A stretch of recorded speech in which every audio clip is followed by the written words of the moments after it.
Good afternoon, everybody. My name is Whitney O'Reilly. Today, we're going to be talking about trusts. As everybody rolls in, I'm sort of just going to chit chat with you for a few seconds before I get started to make sure that everybody gets in and nobody misses anything. I'll tell you a little bit of background. Most of you know how these webinars work. I do one almost every month. Every once in a while, I miss one due to a trial or client situations, but I try to do it once a month. If there's ever a topic that you'd like to learn a little bit more about, or if you'd like my webinar to be longer or shorter, certainly let me know. Feel free anytime through this presentation to type anything into the Q&A section. I will do my best to look at it. I can't always walk and chew gum at the same time, so sometimes I forget to look there, but I will try my best. And I also get a list of those questions after a webinar. So if I didn't get to your question, or I thought it was maybe too specific that I didn't want to veer off topic, what I'll do is I'll send you an email afterwards, but you're going to see my contact information is going to be at the bottom of this slideshow. Of course, you can always look me up on the internet. I run our wealth preservation department here at Cohen-Seglius. We represent a number of states on this side of the country. Who knows, in the future, maybe the entire United States. We're working on it. Today, we're going to talk about trust, and we're going to talk about them mostly regarding Pennsylvania, New Jersey, New York, but there is a uniform trust code. So even if you're on this webinar from somewhere else, you're going to get some good information. One of the things that I'll tell you as well is they record these webinars, and I believe they are on Cohen-Seglius's website.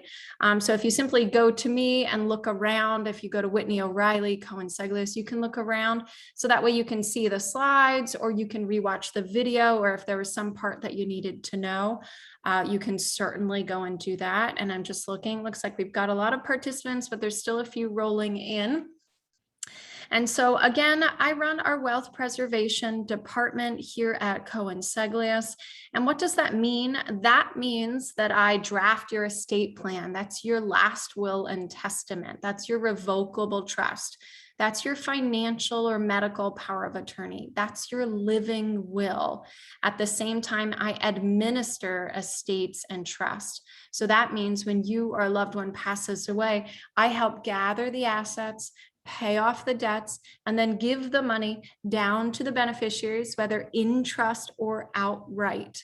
I've been doing this for more than a decade now, and this is all I've ever done. So I've got a lot of knowledge, and I'm ready to share it with you. Today's webinar is going to be a little bit longer. Try to hang on to the end, because if you've been on my webinars before, which I think a lot of you have, you know, I like to ask a question at some point, and there's the potential of winning a prize. So now that it looks like I think that total has sort of pittered down, we're going to get started talking about in our Estate Planning 101 series is trust. I get asked questions about trust on a daily basis. Nobody understands them. Nobody knows what they are. Nobody knows how they're supposed to work. Nobody knows if they should have one or they shouldn't have that. So let's dive into this and let's learn a little bit about trust so that you're better prepared, whether or not you're a trustee, you're creating a trust, you have a trust, or you're just thinking about what's all this hype about trust? Should I have one? So here we go. So what is a trust? So a trust is a fiduciary relationship when a settlor, who's also known as a grantor, gives somebody else assets to hold for the benefit of a third party, which is the beneficiary. Most of the times, you know, people think about them in a wealth context. People with hundreds of millions of dollars, like Jeff Bezos, I don't even know if I'm saying his name correctly now. People that, you know, Steve Jobs, people like Michael Jackson, when he passed away, had a trust. A lot of people think trust is only for the ultra wealthy. And I'm either not ultra wealthy, I'm just wealthy, or I just have a house and some bank accounts and some other things, I'm sure I wouldn't need a trust. And the answer is trusts are really versatile instruments. We've had them for a long, long time, and they can help anyone who has $1 to 10 million to $100 million. So what we're going to talk about is I'm putting trusts into a couple of categories today. All trusts are either going to be inter-vivos trusts or testamentary trust. And all trusts are either going to be revocable or irrevocable. So we're going to look at things in that context. So first, let's talk about what is the structure of a trust, right? We know it's a fiduciary relationship between one person giving assets to another person to hold for the benefit of a third person. So first, we've got the trust maker. That's the grantor, the settler. That's the person creating that trust. So the trustee is the person who manages the assets inside the trust and makes distributions to or for the benefit of the next one to the beneficiary. And of course, the trustee can be an individual, can be a professional, can be an institution. And one of the questions I get asked a lot is, who should my trustee be? And I think you have to take a step back from that and say, well, what kind of a trust is it? What is it I'm trying to accomplish? And that can better guide us to what kind of a trustee we should have. So sometimes when we have a minor's trust, and let's say we don't have a whole lot of assets, but we know that we don't want a minor child to get assets if someone were to pass away, maybe we have that be a family friend and our kids are close in age to the time the trust terminates. That's great. Maybe we want a professional because we know that our children fight with each other, so we want a third party involved. Or maybe we want an institution because, again, maybe we are veering towards having great wealth, or maybe not great wealth, but maybe we have a complexity of an estate plan, as in we own business entities or we rent out property, things that we might not want an individual to take care of because they might muck something up, something that we're willing to pay a little more for to make sure that it's done correctly. So normally I say the benefit of having an individual trustee is that they know the person that they're probably working with. They're a family friend, they're a family member. So there's that connection.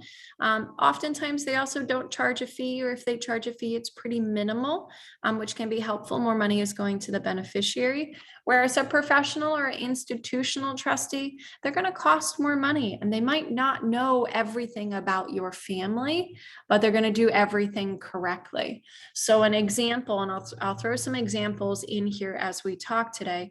One example would be years ago, I had a client come to me, gave me the trust, of course, didn't know if it was revocable, irrevocable, inter-vivos, or if it was testamentary, but they wanted to understand a little more. And unfortunately, they waited a number of years to do this, and they didn't realize it was an irrevocable trust and that tax returns had to be filed. We owed hundreds of thousands of dollars in interest and penalties because the individual, although well-intentioned, kind-hearted, and used money in the trust the way it was supposed to be used for the beneficiary, forgot to do a basic job of the trust and cost the trust an incredible amount of money. Of course, all those things can be fixed, but where does that pot of money come from? So I like to use that example when people say, well, I don't want an institutional trustee, or I don't want a professional. A professional or institutional trustee is certainly going to know to file the tax returns. They're going to complete all the requirements of what a trustee has to do. And in another webinar, we'll talk about what those requirements are, so that if you are a trustee and you are an individual, you make sure you're doing those things. Or if you're a professional or an institution, it reminds you of the things that you're supposed to be doing. So then we get to the beneficiary. Most people think of a beneficiary as one individual, and I often create my trust as silo trust. So you can have silo trust or you can have pot trust. And so the difference is, I create, an example is the minor's trust I have under my will. I have minor children. So I have a minors trust under my will, so that if something were to happen to my husband and I, money would go into trust for them until they reach a certain age. As my husband and I's wealth grows, that trust is going to stay in existence longer and longer and longer. And once we're wealthy enough, we're going to have that trust for our children's whole lifetimes because of the benefits that it offers. And if you don't know what the benefits of a trust are, it depends on what the kind of trust is. So a revocable trust doesn't offer creditor protection, but an irrevocable trust does. So again, it really depends on what you're trying to create, what the actual trust ends up being. But then we can have a pot trust. Whereas let's say I've got 2 children. And so instead of creating 2 silo trusts, which is what I've done, you could create one trust and say that it should benefit both of the children, or let's say all of my grandchildren. So there's some reasons we would use a siloed trust and other reasons we'd use a pot trust. So then we get to the last component of the structure of a trust, and that's the corpus. We use all these funny words, I think, to make things very complicated. So you have to come to an attorney to understand them. But most of these words are Latin root words. And we're going to talk about really the history of trust and where it came from, which is in that direction. But that's the assets inside the trust. That can be money. That can be a house. That can be things like artwork or guns, or in many states like Pennsylvania or New Jersey, could even be pets. We can have pet trusts here in these states. Most of you know the famous New York real estate tycoon. Oh, I can't remember her name now, but she left millions and millions and millions of dollars to her dog. I think his name was Trouble. And I believe that case was in New York. But here in Pennsylvania, here in New Jersey, you can have a pet trust. So the corpus is the things that are inside the trust. And again, very basic, but really important to understand. So now we know a little bit about what a trust is. It's holding something in trust for somebody else that someone else creates.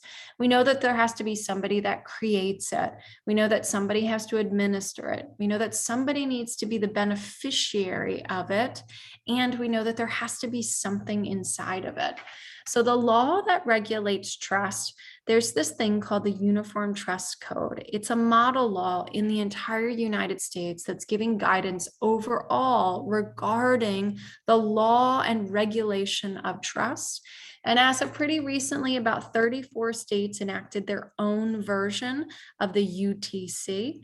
So here in Pennsylvania, we've got the Uniform Trust Act. That's inside the Pennsylvania's Estate and Fiduciaries Code. That's called the PEF Code, and that's in Chapter 77.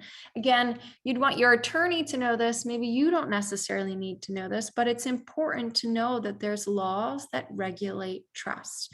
So a trustee can't just do anything they want. A grantor or settler can't just create any kind of a trust that they want. There's rules to how these work, and this is where those rules come from. Of course, here in New Jersey, we've got the Uniform Trust Code in Chapter 31, and in New York, we've got it in the EPT in Article 7. So now we have a little bit of trust history. We know what a trust is. We know the basic structure of a trust. We know the law that regulates a trust. But the history of the trust is, we think this really was created, I think it was like in 800 AD during the Roman Empire, when Roman soldiers would go off to war into other lands. Only Roman citizens were allowed to own real property. So they would gift in trust to real property to a friend to take care of that real property for their family members until they'd returned from war. So it started all the way back in the Roman Empire and trickled its way here into the United States when we were colonized. So this trust concept has been around for a long, long time, and it's trickled in from other places in. So now that we know a little bit about this basic concept of a trust, let's talk about the main categories that your trust has to be in. So we've got an inter-vivos trust. I would ask right now, does anyone know what inter-vivos means? Except it says it right here on the slide. But that's right. In Latin, it means living. That means you create the trust while you're alive. This trust can be revocable. It can also be irrevocable. So sometimes people say, well, which one is it? It's a living trust I created during my lifetime, so it must be revocable. No, could be irrevocable. It must be irrevocable. But you really have to look at the document and look at where it came from in order to really understand that trust. So then we've got a testamentary trust, and that means it passes through your last will and testament, but could also pass through your revocable trust if you have that plan in place. And we'll talk about that in a few minutes. And that happens inside of that document. It's created, it's sitting there in wait. And then when you pass away, that trust comes into existence. So again, we've got this inter-vivos or testamentary. And then we've got revocable and irrevocable. So this is a huge question that people ask me. Should I have a revocable trust? And sometimes people aren't quite sure what a revocable trust means because there's a difference between revocable and irrevocable trust. So a revocable trust does not avoid tax. Here in Pennsylvania, there's an inheritance tax. And if you pass away with your assets in a revocable trust or through a last will and testament, they are all taxed for inheritance tax purposes, except life insurance. Life insurance is not taxed here in Pennsylvania, but it's taxed federally. The same would be said for New Jersey and New York. All it does is avoid probate. So the grantor can be the trustee and can even be the beneficiary. And that's often the case when we create a revocable trust, so that it's a inter-vivos during your lifetime trust that can be changed at any time. You put your assets into that trust and it avoids probate. That's the main reason people create revocable trusts. But there are other reasons to create a revocable trust. One of those ways is it's more private. So when you pass away, your will is public record. A revocable trust is not. So it's a little bit more private. So sometimes when we have people who don't want anyone to know that they're creating a special needs trust for a child, or their child has a substance abuse issue, or they're famous, or they're somewhat famous, or let's say they're a philanthropist and they don't want people to know that they're giving all their assets to the Barnes Foundation, or right up the street from me, the Wharton Escherick Museum that just got a $10 million charitable bequest. Maybe they would do that inside of a revocable trust. It's also a little bit harder to challenge a revocable trust. So sometimes we do revocable trust if, let's say, my daughter's not here right now. So we'll say, I really do love my son best. And so I want to give him, after my husband and I pass away, all of our assets. Our daughter, she's a teenager, she gets on our nerves, and, she can figure out her own way through this life. If that was my intention, it would be worth paying a little bit more money to have a revocable trust, because it would be a little bit harder for my daughter to challenge that revocable trust. Another reason we do revocable trust is to avoid ancillary probates. So normally when you come in and you meet with someone like me, or let's say another estate attorney, they're going to ask you to fill out some information, a little bit like homework. It's never fun to have homework as an adult, but it can be really helpful to the estate attorney, because it'll give us some direction on whether or not we should be creating a revocable trust, two revocable trusts, a joint revocable trust, or a last will and testament. And if you have lots of properties in lots of states that are maybe have some more onerous probate rules than Pennsylvania and New Jersey, an example of that would be Delaware. My Delaware clients are often revocable trust plans because probate in Delaware is more expensive, time consuming, and you can't opt out of as many things. Here in Pennsylvania, we often do a last will and testament because most of the probate requirements are either easy, they can be opted out of, or they're very inexpensive. So it's not until a client of mine has somewhere probably between 25 and 45 million, maybe even slightly more, that we start talking about revocable trusts. But if I have a client who has less than that, but let's say has 5 states all throughout has 5 houses throughout the United States, well, we might put each of those pieces of real estate in a revocable trust so we can avoid having to do 6 probates when you pass away. We'd only have to do 1. So that's one reason we would do it. You'd create something, if you have a revocable trust, you'd have something called a pour over will that takes any assets that are in your individual name and puts them into the revocable trust. And the revocable trust has the dispositive provisions of then what happens after you pass away. One of the reasons sometimes I'm not as keen on revocable trust is I haven't had a trust administration in the more than decade I've been practicing. And I was just a witness in a court case, and I think I've administered 1,000 estate and trust administrations so far. And in those 1,000 estate and trust administrations, I have not had a single one that has had all the assets in the revocable trust. So we still have to go ahead and probate the estate. So that's one of those things to think about when we're thinking about, do I want a will or a revocable trust? A revocable trust costs a little bit more. It's a little bit more complicated. We need to make sure that trust is funded for it really to work correctly. And we need to understand that whether or not the assets in a revocable trust, death tax is going to be due on those assets. We also need to understand a revocable trust does not give creditor protection. So that's important to understand as well. So now we know a little bit about a revocable trust, why we would use a revocable trust. And now let's talk about an irrevocable trust. So an irrevocable trust, again, is created by a grantor. Assets or things are put into the trust, but the grantor can't change it. So an irrevocable trust can be created during your lifetime. I could create a trust right now. Let's just say I have, an extra $5 million, and I want to create a trust for my son so that he has the benefit of having some of these assets during his lifetime, but he's 9. So I don't want to give those assets outright to him. I also like some of the protections that the irrevocable trust affords. Creditor protection. If my son gets into a car accident and kills someone, and he's sued personally on top of whatever his car insurance tops out on, they could touch his individual assets, but if the irrevocable trust is worded correctly, they can't touch the things inside that irrevocable trust. What if my son gets married to a lady and she's not a great one, and they get divorced?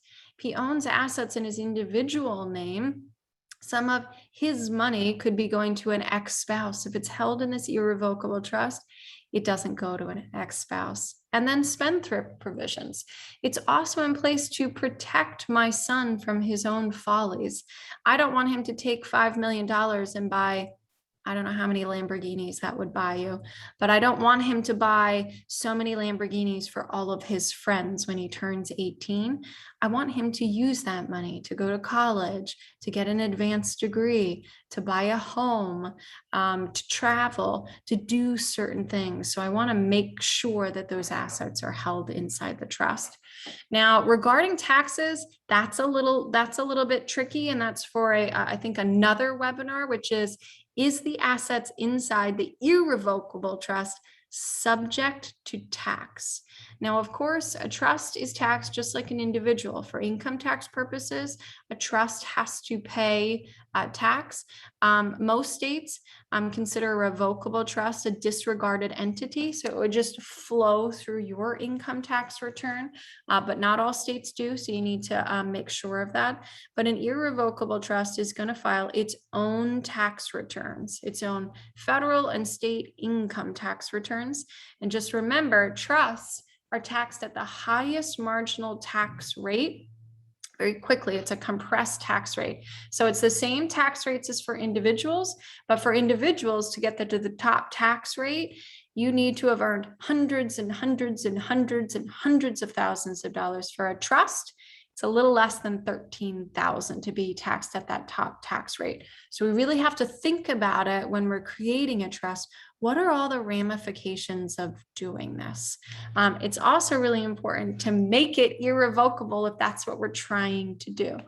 So this happens frequently. We create an irrevocable trust. Let's say you have a family friend who's an attorney, or you have a general practitioner who says, yeah, I do trust from time to time. I could help you with that. And they fail to make it irrevocable. There's lots of ways that an irrevocable could be re-included in somebody's estate and cause terrible tax consequences. So this is where I sort of stop and say, it's really important. The people on this presentation, one, you're already doing better than most of the world, which is you're trying to understand these things a little bit. But second, make sure when you go to an attorney, hopefully most of you are my clients, and if you're not my client, you come to me. But if you go to another attorney, just make sure this is primarily what they do. If they say they do real estate and they'd be happy to maybe do a will for you, you have to think about whether or not they really have the knowledge to do that. And you need to think about your own considerations. Do I only have a house and 3 grown children and $5,000 in a checking account? Maybe I don't need Whitney O'Reilly, who's the head of the wealth preservation department, to charge me more to make a more sophisticated document. Maybe that general practitioner is all right. One of the things that I will warn you on, and I had a call earlier today on this, was don't just take trust provisions that you can find on the internet and glue them together. Because I have a case right now where a client did that. A very, very intelligent man who was worth an incredible sum of money, created some pretty interesting things here in this world. So certainly thought he was, and probably was, much, much smarter than I am.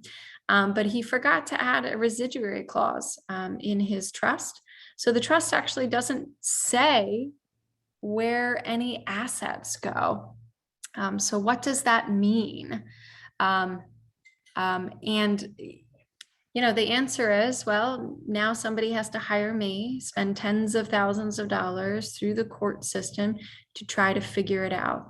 And the worst, I think, of that is we don't actually know where did he want this money to go? I don't know, because he did it incorrectly. So that's often one of those caveats. People say, can I use LegalZoom? Do I really have to pay this much money? And the answer is, it's up to you. I know for me, I want to make sure that my family is taken care of in the best possible way, and as much money as humanly possible goes to them in the most protected way. I'd like to say this kind of planning doesn't affect all of us. Only some of us will ever need a will or a trust. Only some of us will need a power of attorney or to have an estate administration. But I'll let you guys all in on a little secret. We're all going to pass away at some point, and some of us will get sick first. So these documents affect each and every one of us. So to me, it's worth spending the money to make sure that we get it right. Or just like doing what you're doing, spending a little time learning about this area of the law, so that you can best protect your family, because that's what we want in life. We want to take care of our loved ones, the people that we love, whether they're people, they're animals, they're friends, they're charitable institutions. It's important to us. So again, there's many reasons we'd use an irrevocable trust. And now we're going to dive into some of those kinds of irrevocable trust. I might pause for a second here and say, does anybody have any questions about what we've talked about so far? What actually is a trust? What are the main components of a trust? What are the main laws that regulate trust here in the United States? Where did trust come from? What's the history of trust? And why would I and why wouldn't I have a revocable trust? And why would I and what is an irrevocable trust? And is the thing that I have, is it an inter-vivos trust, or is it a testamentary trust? Do I understand the very basics about the trust that I'm involved in, or the trust that I'm thinking about creating? And I'll give it just a second and say, all of these things, are not cookie cutter. Each individual person's plan is different from somebody else's.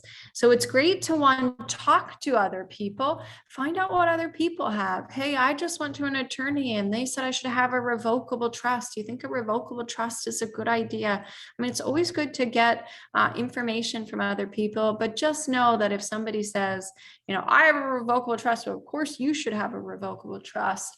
The answer, depending on what's going on in your lifetime, depending on the assets that you own, you could or you could not have one. Sometimes I don't see the need for a revocable trust. Often here in Pennsylvania, in a state like Delaware, we almost always use revocable trust. But again, we talked about lots of those other reasons we might want a revocable trust. And then we also talked about some reasons we wouldn't necessarily want a revocable trust. And so now I'm going to move forward to some specific kinds of trust, because I know when I get calls from clients or I have meetings with clients, they say, well, I have a trust. What's it supposed to do? What is it? And the answer is, I don't know. It could be lots of different kinds of trust, and they all have different goals. They have different requirements. So the first that we're going to talk about is a pretty simple one that I think most of us know about. That's the minor's trust. In my documents, that's called a descendant separate trust. That I have under my last will and testament. I have two children. I have a 9-year-old and a 15-year-old. If something were to happen to my husband and I have trust created for my children. Those trusts go until they're the age of 40. So this is another question I get. How long should I have a trust in place for my children?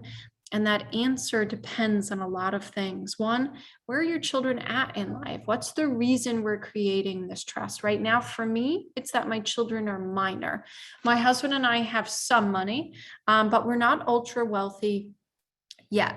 So I don't think they need that trust for their whole lifetime, because if my husband and I were to pass away, it's probably only enough funds for them to live on for the rest of their lives. So I don't know that I need to add that complexity forever, but I want those protections at least until they reach a certain age. And then once I become ultra wealthy, my husband and I own a business. It's worth this now. We hope it's worth this later. At that point, I'll probably transition to a lifetime trust. For most people, I say a minor's trust should start and end at 30. As in, you should have a trust. Anyone who has children, anyone who has grandchildren, anyone in the world, if you don't have a minor's trust, you have to have one. It is a testamentary trust. It's inside of your last will and testament, or your revocable trust. It's irrevocable when you pass away for those children, at least until the age of 30. Because over the decades that I've been doing this, kids that are under 30 don't make good decisions with money. And I don't mean that they're not smart. I don't mean that they couldn't make good decisions, but for the most part, probably 90% of the situations that I'm involved in, they're either taken advantage of, they've made the wrong decision, or they just weren't mature enough, and not even emotionally, but mature enough in a fiduciary capacity. Most 23-year-olds haven't had to invest a couple $1 million, right? Life insurance proceeds. They never were taught that lesson. And hopefully we do teach our children a little bit about money management. But most of the time, people, until they're a little bit older, haven't really started to sort of work in that world. Have a retirement account, understand how you invest, how you buy stock, sell stock, who you use to get that really good advice. So you should all absolutely have a minor's trust. And now we know that it's a testamentary trust, that it's created inside your last will and testament or your revocable trust, and that it's irrevocable when you pass away. We know a little bit about what age the trust should go to. I'll stop here right now too and say, a lot of times people ask me, can we have a tier? Actually, let's wait. We'll talk about distributions after we go through a few more of these irrevocable trusts. So the next trust we're going to talk about is an irrevocable trust. It's a testamentary trust as well. It's a spousal trust. So in my husband and I's estate plan, I have something called a disclaimer trust. So the disclaimer trust is an optional trust. A lot of clients like it. It wasn't in existence a number of years ago. It's really come into popularity in the last number of years. We have a very high federal estate tax exemption. And let me pause for a second and remind everybody, when you pass away, there's two systems of taxes you have to worry about: the state level death taxes and the federal death taxes. So let's use Pennsylvania for an example. In Pennsylvania, we have the inheritance tax. Some states actually have two death taxes, like New Jersey, an estate tax and an inheritance tax. One has been abolished now, but we're using it as an example. But there's an inheritance tax that we have to worry about and the federal estate tax that we have to worry about. Here in Pennsylvania, it depends who the beneficiary is, what the tax is. So anything that goes over to my husband is a 0% tax. Anything that goes down to my children is a 4.5% tax. Anything that goes over to my sister is taxed at 12%. And anything that goes to my best friend Jenna is taxed at 15%. For federal purposes, we have an exemption that says you don't have to pay any tax until you have over a certain number. Right now, that exemption amount is $11.7 million. I have $11.7 million and my husband has $11.7 million.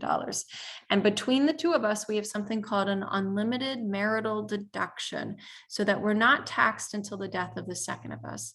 But this is a warning right here as well, because a lot of times people that don't create the correct kind of spousal trust trigger a state and a federal tax. So there are some very particular rules that have to be followed for a spousal trust not to trigger a tax.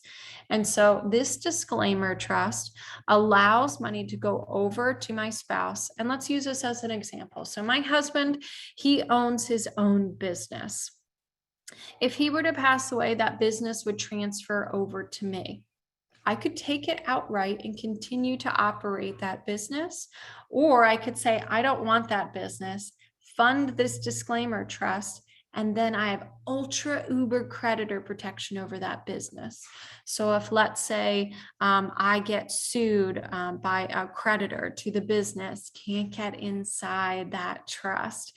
If, let's say, I get remarried and no one is wonderful, of course, as my husband, so I get divorced, again, that ex-spouse can get my individual assets, but can't get to the business inside the trust. And that can be critically valuable to family members. You know, we've put our blood, sweat, and tears into our business. My husband doesn't want to see his business have to be terminated, have to be sold, or have someone like an ex, his wife's new ex-spouse, is a part owner in his business. So oftentimes we want to make sure we have something like that trust. Right now, my husband and I don't have over that exemption. I have 11.7, he is 11.7. We don't have over $23 million yet.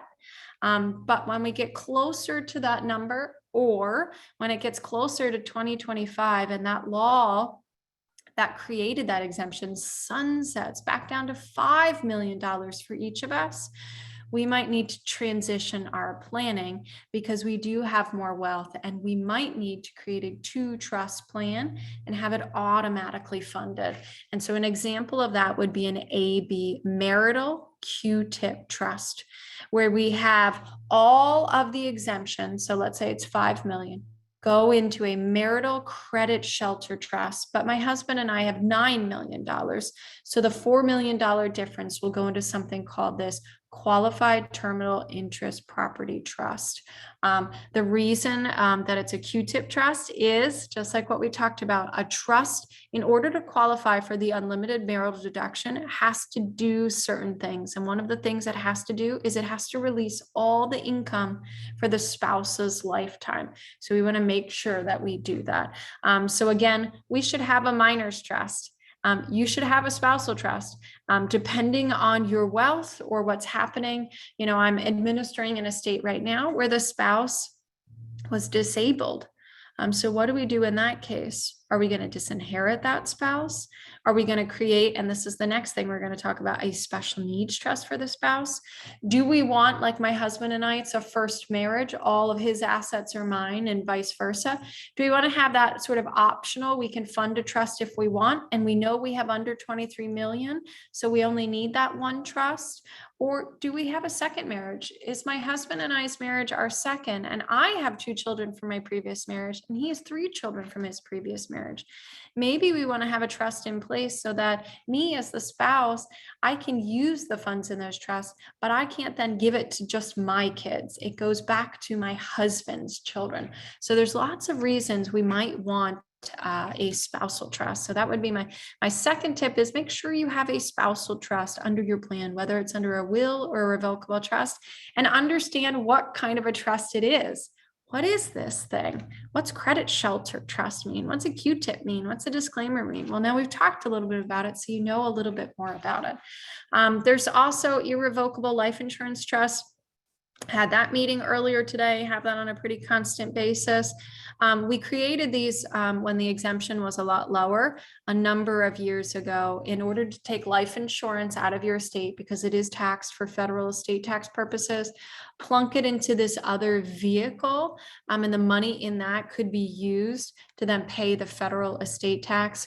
Fast forward a number of years, we have people that had these irrevocable life insurance trusts passing away. They're under the federal estate tax exemption. So now people really want to understand what the trust is and where does it go, because all the money's not going to go for federal estate tax purposes. So again, we're going to look, and that's the next thing we're going to talk about, the dispositive provisions of a trust in order to understand what does happen with the money or the thing inside of a trust. And so again, an irrevocable life insurance trust has to be drafted correctly. Oftentimes it has something called crummy powers, which is silly that something would be called crummy. Because that seems like something that doesn't work right. But we need these special powers inside of this ILIT in order to be able to maximize the amount that can go into this trust without having to take your lifetime tax exemption away. And again, that might be another webinar, a little bit more on lifetime gifting. I think I've done that a little while in the past, but we have a lifetime exemption. So if I give you this mug, one of the people on this call, if I give you this, it's actually a taxable event. What I've just triggered is a taxable event. So who pays income tax on this gift? Well, we've got a rule, a federal rule that says everybody can give anyone they want in the entire world $15,000, gift tax free. So we don't have to worry about me giving you this mug. Now, if this mug, and I actually love this mug quite a bit, but if this mug was worth more than $15,000, well, then what happens? Do we have to pay a gift tax? And the answer is you have a lifetime exemption. Right now, it's the same as the federal estate tax exemption, but years ago, it wasn't. It was a different number. So sometimes when we work with old trusts, we have to be aware of when the trust was created, what the rules were at that particular time. But right now, I have an $11.7 million lifetime exemption. So if I give you this mug worth $20,000, I don't pay gift tax. You get to take it. You don't have to pay tax. And then moving forward, you only have to pay the income tax on that. Or if you sell it to someone, you'd have to pay income tax on that. But it would mean that instead of $11.7 million of exemption, I'd have to pass to my family members without incurring that federal estate tax at death, I'd have 11.5. So again, we want to make sure that the ILIT lets us use as much of that lifetime exemption as possible so that we are able to shelter as much to go down to our family members. So again, I was talking about the spouse who has special needs. There's 2 ways that we create special needs trust. Oftentimes they're created as third-party special needs trust. That's the second one on this slide. That's when you come to see me. Remember, we've talked about this estate questionnaire that an attorney will ask you. It's really important to fill it out because I want to know things like, does your child have ADHD? Does your child, are they on the autism spectrum? Are we not sure where they might be later in life? We might want to put a more protected kind of trust underneath your last will and testament or revocable trust to protect those assets for their benefit while also allowing them to still qualify for government benefits. So that's really important. First party trust. I have this meeting tomorrow. So I've got a first party trust that's actually created by the individual. And these are often in the case of a medical malpractice case. For example, we had a child that was brain injured by a doctor. There's a large settlement, many millions of dollars that we are going to fund a trust, and it's a first party trust. It's being created by the parents with court oversight, and that's a different kind of a trust. Sometimes people know it as a D43 trust, a Medicaid payback trust, let's see, an OBRA trust. There's lots of different slang words that people use for it, all meaning the same thing, that it's a first party trust for someone with special needs. And it works differently than a third party trust. Could also create a standalone trust if you have a family member that is incapacitated, does have needs, and you know that other family members might want to give them money, you can create something so that that money doesn't disqualify them from government benefits. I do get that from time to time. An aunt left all the money to a nephew. He's not okay. The family had a plan in place that had a special needs trust, but the aunt's plan didn't. And now this person is kicked out of their group home, kicked out of government benefits, and has to use up that little bit of money to then try to get requalified again. And again, it's a little bit of a nightmare. So again, trusts are incredibly versatile. We've looked at only a few kinds of irrevocable and revocable trusts, and we can see that the gamut of all the different things that they can do, very versatile and very important. But now we know a little bit about trust. We know how they're created. We know some reasons we'd have it. What if we have a trust? How do we get money back out of this thing? And so that's the distribution standards. The trust, we can have it say whatever we want. The scrivener, that's the person that's drafting it. That's me, the attorney. We can say it goes out for anything. There's a few things that we can't put in because they're contrary to public policy, but for the most part, we can say whatever we want inside this trust. So we want to think about whether or not we want to make discretionary distributions of income or principal or both, what we want those distributions used for, whether or not we want to consider other resources. So I had a trust that I reviewed earlier today, and it said you can't get the principal unless the person doesn't have any money left. So the reason that person created that trust was they didn't want the principal. The principal wasn't there for a child. They actually created this trust for a set of grandchildren. So they really only wanted the income to be available to the child, but they wanted, if the child was really having hardships in life, couldn't function anymore, they'd still want to be able to benefit that person, but only if they didn't have anything left. So we might want to consider other resources. We might also want to consider a thing called a letter of instruction. So I work for a lot of banks and trust companies in regard to understanding how a trust works or to changing something about a trust. And a letter of instruction, probably 50% of those institutional clients love them and 50% of them hate them. I'm not quite sure where I'm at. I've had some really good experiences with letters of instruction and some not. But that's giving some great guidance to your trustee, if you're not here anymore, on what you'd want that money spent on. So let's say, my family and I were just incredibly into sports cars and we raced when I was a kid. kid, I worked for a friend of mine's cleaning company, and he raced Corvettes, and it was really cool to get to go with him and race those Corvettes. So maybe something that's important to me is my children being able to buy and participate in sports car activities. Well, that seems awfully extravagant and could be outside of a regular standard wording for what we want distributions used for, but I might put that in a letter of instruction. Or let's say traveling. Maybe traveling is more important than schooling, and you think, whatever, I want my child to get to see the world, to experience different cultures, different walks of life. That might be a great thing you put in as a letter of instruction. So again, this is talking about how we get money back out of the trust. Discretionary standard, oftentimes in trust, like the minor's trust I have for my children, it's a HEM standard. That's health, education, maintenance, and support. It's actually a provision that's created in the Internal Revenue Code under 2041, and it explains that it's an ascertainable standard. And the reason oftentimes trusts have this HEM standard is it's got some tax ramifications and other ramifications that are helpful to us.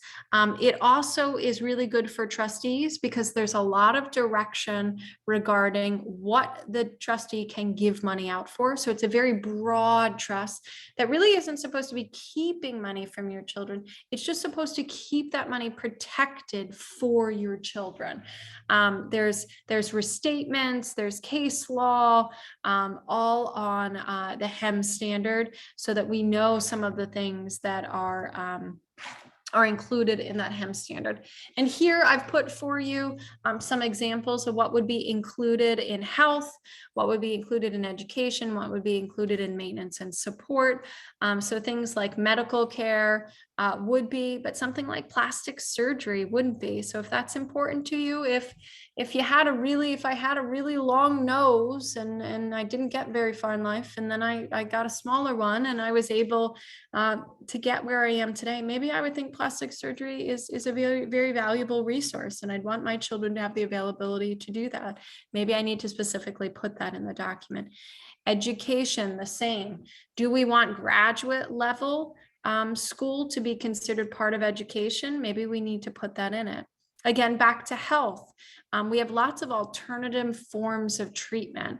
I just last week, for the first time, did something called cupping, where they put these hot glass things on you and they squeeze out bad aura, maybe. And I might be explaining that incorrectly, but it can be used. A lot of Olympic athletes, a lot of athletes use something like that because it can help heal or help motivate something wrong with, let's say you've got a bum shoulder or something like that. Maybe I'd want my child to be able to use money from the trust for something like cupping, or maybe I wouldn't. Maybe I'd say, are you kidding me? No, this trust is created to help take care of them, but not have them just spend money foolishly on things.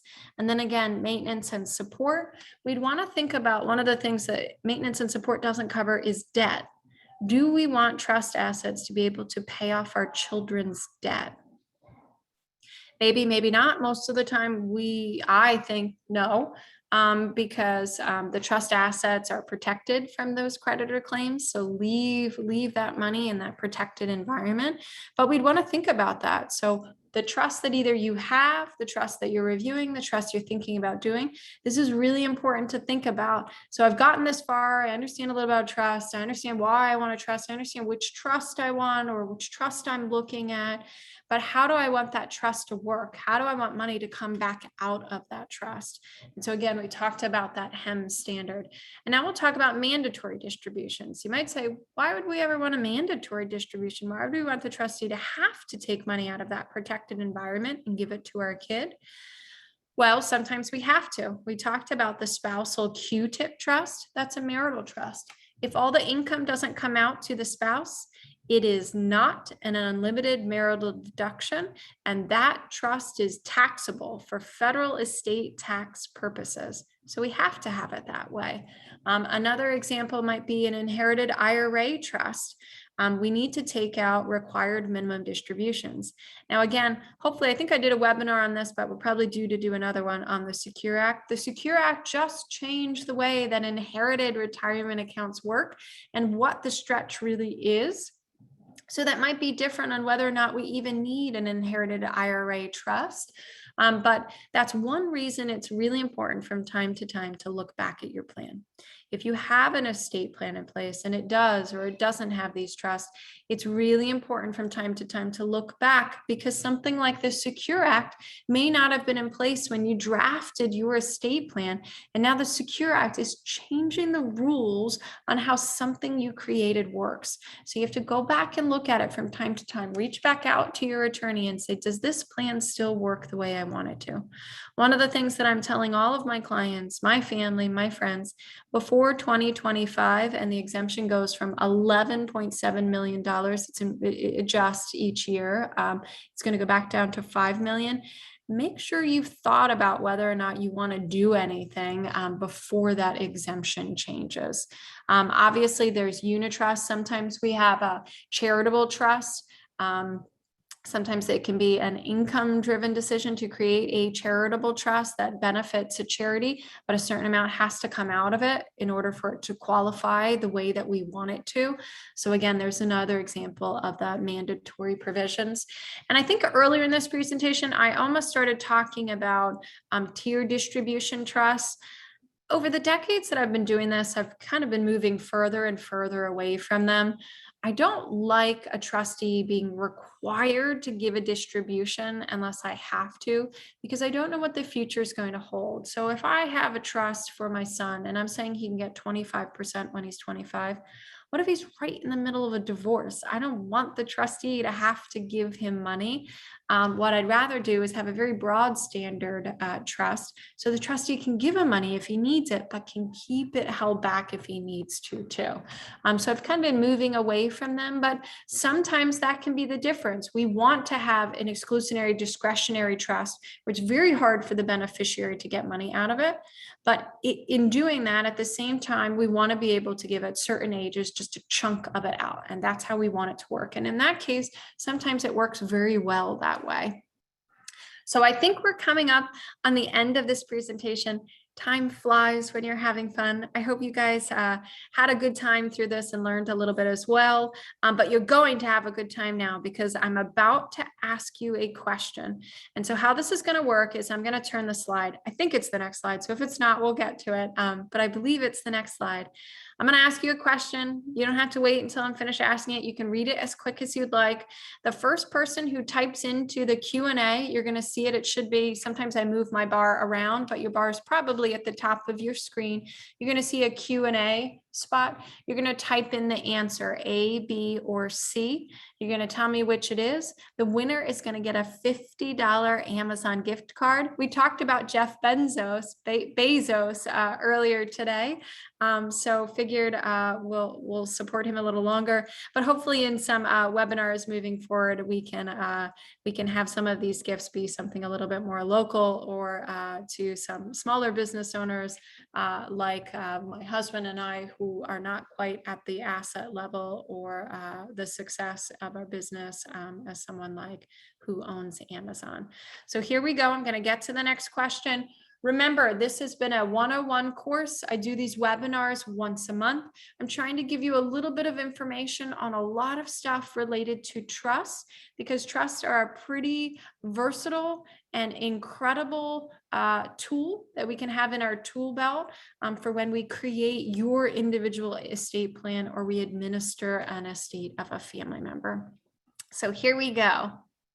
So is this a mandatory or discretionary distribution? So here we've got language from my actual trust. It says, during my spouse's lifetime, the following provisions shall apply. The trustee shall distribute to my spouse the net income of the trust at least annually. The trustee may, but shall not be required to distribute to my spouse as much of the principal of the trust as the trustee, excluding, however, any interested trustee may from time to time select for my spouse's health education, maintenance, or support in my spouse's accustomed manner of living. So here we see this HEMS standard. So good. It looks like I've got a few people anyway who are still listening, even at the end of this call. And I'm going to look at my Q&A to see, did everybody get it right really quickly, or oh, how does this work? Oh, look at that. Great. So we've got, some people think it's 1, some A, some people think it's B, some people think it's C. So that's great. That's what can be so tricky about trust. It can be really hard to understand each and every provision. So this kind of a trust, and I'm going to just move these out of our way. We do have a winner. There are a few people who got the right answer, which is both. This is a spousal qualified terminal interest property trust, and this is a dispositive provision I have from one of my Q-tip trusts. It is both a mandatory and discretionary distribution standard. So it would be C. But you're right. If you said mandatory, you're right. There's a mandatory distribution of income. And if you say discretionary, look, it says the trustee may, but shall not be required to distribute. That's discretionary. And that's true. It can also be both. So again, thank you guys so much for joining me. It looks like we've got, I'm just going to look through and see if we've got any actual questions. This is basically the end of my presentation. It is 1 o'clock. I appreciate all of you for joining me. Again, I do this lunch and learn just about every month. Come on again. There's always a prize. You'll learn a little bit of something. If you ever need any help with anything, certainly reach out. Try to make sure whatever attorney you go to does do a little bit of this particular kind of work. And let me just look through, let me just move this forward. If we've got any questions, we've got a lot of people answering which one they think it is. Oh, wonderful. Well, I'm so glad we've got all these people engaged in learning a little bit about estates and trusts. I will say this can be a little dry area of the law, death and taxes, but unfortunately it affects all of us. Again, I run the wealth preservation department here at Cohen-Seglius. We represent a number of states here on the East Coast. I run our Delaware, New Jersey, New York, DC, Maryland, Pennsylvania. Did I already say New Jersey branches? So we've got a bunch of knowledge here to help. And again, this is a little bit of a public service, which is, you should have a trust in place. You should utilize some of the things that we have that can help you and your family members during your lifetime or after you pass away to protect yourself, your family members, and transfer as much wealth as you can down to successive generations. So again, thank you so much for joining me. Feel free to reach out anytime you have a question, and I look forward to seeing you on our next webinar. Maybe someday we'll get to do this live once the pandemic is truly gone. But I appreciate all of you being clients, friends, family, or outsiders. I appreciate you being part of this conversation and learning a little bit about trust, and look forward to seeing you all next time. Thanks, everybody. Have a wonderful rest of your day and have a great weekend.